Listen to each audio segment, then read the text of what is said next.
জয়গুরু পরম প্রেমময় শ্রী শ্রী ঠাকুরের চরণে আমার ভূমিষ্ঠ প্রণাম। আর আপনাদের প্রত্যেককে জানাই আনন্দিত জয়গুরু। আজকে আমি আলোচনা করব ঠাকুরকে কিভাবে ডাকলে মুহূর্তের মধ্যে সকল বিপদ থেকে আমরা রক্ষা পেতে পারি। কি করে ডাকতে হবে ঠাকুরকে, একটি সত্য ঘটনা আজকে আমি আপনাদের সামনে আলোচনা করব। যে ঘটনাটি শুনলে আপনাদের গায়ের লোম দাঁড়িয়ে যাবে, গা শিউরে উঠবে, এমন একটি সত্য ঘটনা আজকে আলোচনা করতে চলেছি। ভিডিওটি অবশ্যই মনোযোগ সহকারে শুনুন যে কী করে ডাকতে হয় ঠাকুরকে কিভাবে ডাকলে আমরা মুহূর্তে বিপদ থেকে উদ্ধার পেয়ে যাব। নির্ভয়া কাণ্ড হয়েছে দেশে। একটি সৎসঙ্গী মেয়ে তার দপ্তর থেকে রাত্রিরে বাড়ি ফিরছে আতঙ্কিত অন্তরে।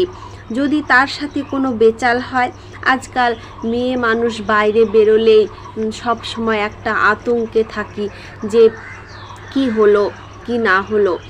আমরা যখন রাত্রিতে কোথাও থেকে ফিরি অনেক সতর্কে থাকতে হয়, অনেক ভয়ে থাকতে হয়, না জানি কোথায় কি হয়ে গেল।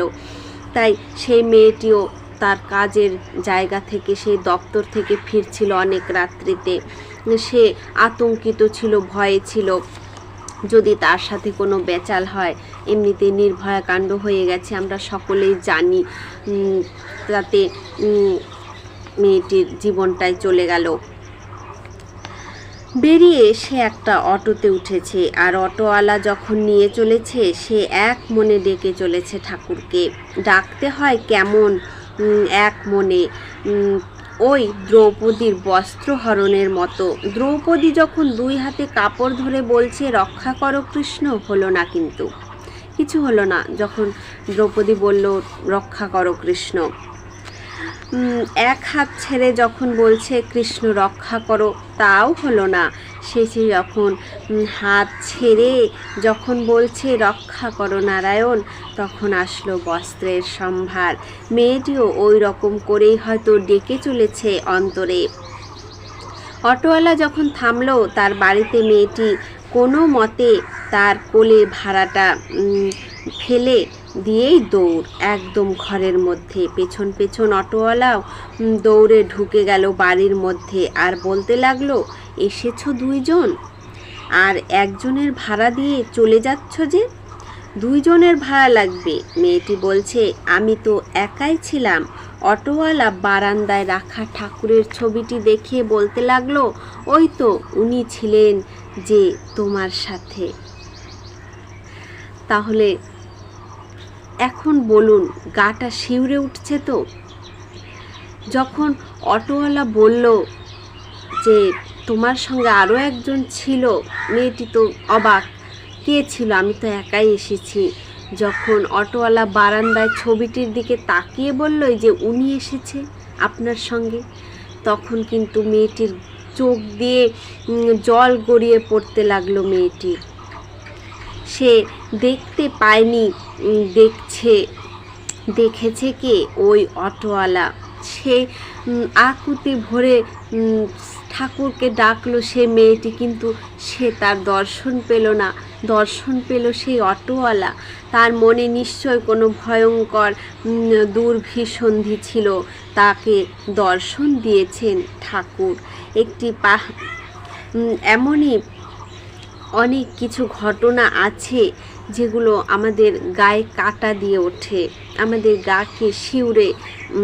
গা শিউরে ওঠে।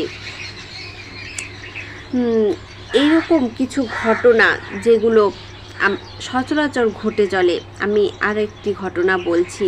একটি পাহাড়ি অঞ্চল, সেখানে এক সাদাসিধে বুড়িমা থাকেন। তার এক ফালি জমি ছিল শুধু, আর কিচ্ছু না, না পরিবার না কেউ, শুধু ওই জমির উপর দাঁড়িয়েই তার চলে।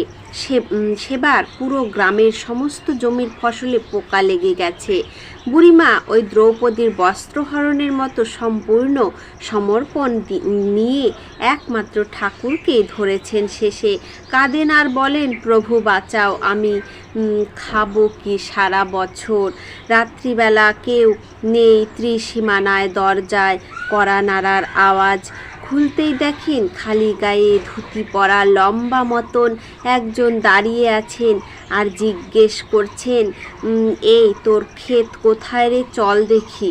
ওই যে সামনে। বলে বুড়িমা লণ্ঠনটা কোনো রকমে তুলে নিয়ে চললেন ক্ষেত দেখাতে।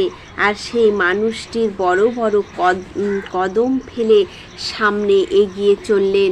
জমির সামনে পৌঁছে তিনি বুড়িকে বললেন, এই তুই বাড়ি ফিরে যা, কাউকে কোস না, 3 দিন পরে আসবি বলেই উধাও। এতক্ষণ সামনে যে মূর্তি ছিল, লণ্ঠনের আলোয় তিনি হয়েছিলেন অনন্ত সূর্য। যেই চলে গেলেন, ওই লণ্ঠনটুকু তখন রাতের অন্ধকারকে আর যেন নেভাতে পারছে না। অন্ধকার গ্রাস করল বুড়িকে। আর তো চিৎকার করে তিনি অজ্ঞান হয়ে গেলেন। গ্রামে পাহারা দিচ্ছিল কয়েকজন যুবক, তারা চিৎকার শুনে ছুটে এলো। বুড়ি, তোমার কি হলো? এখানে পড়ে আছো কেন? বুড়িকে তো তিনি কাউকে বলতে বারণ করে গেছেন। বুড়িমা তাই বললেন, কি জানি বাবা, কি করে চলে এসেছি। 3 দিন পরে বুড়ি খেতে ফিরলেন। আশেপাশে সব ক্ষেতে চারিদিকে শুধু পোকা আর পোকা, কেবল তারই ক্ষেতের ফসল দুলে চলেছে হাওয়ার তালে তালে। পাশে থাকার সামনে থাকার দুটোরই তিনি প্রমাণ দিয়ে দিলেন।